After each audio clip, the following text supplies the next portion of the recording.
Por iso e por moito máis quero daros as gracias, pero tamén quero pedirvos que non podemos baixar a guardia.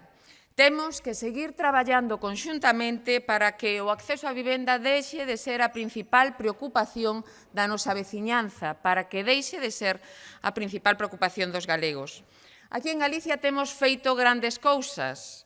Aló, afora, o saben ben, de feito son moitas as comunidades autónomas que chaman preguntando cal é a fórmula, por exemplo, para que hoxe teñamos xa 4.000 vivendas de promoción pública en marcha, para que esteamos a desenvolver solo residencial a través desa figura novedosa dos proxectos de interese autonómico residencial.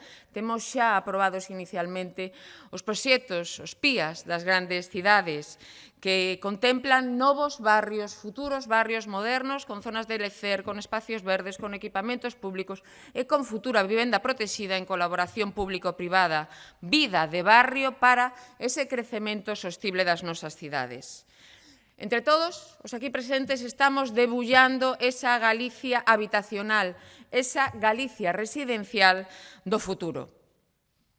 A Xunta asume o reto da vivenda, asumimos o reto da vivenda, pero, por suposto, este reto ten que ser compartido. Estamos diante dunha situación que non é exclusiva de Galicia, vai máis aló das nosas fronteiras e vai máis aló das fronteras do país.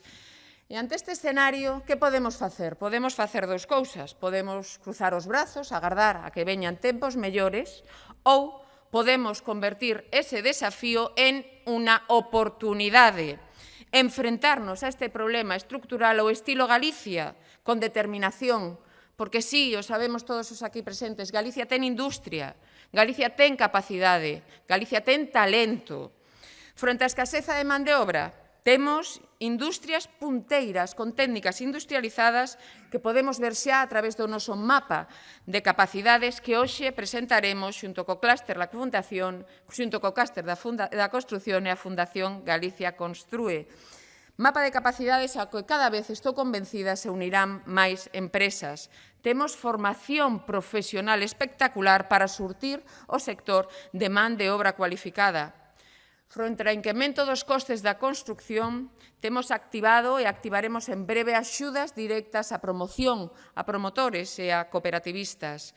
Fronte ao desequilibrio entre a oferta e a demanda, contamos coa colaboración do sector, contamos coa colaboración dos concellos, temos unha clara folla de ruta que, por suposto, ven acompañada de investimento. Nada máis e nada menos que 500 millóns de euros en licitación de vivendas de promoción pública nesta anualidade 2026 que xa foi dada a coñecer ante a Federación Galega da Construción.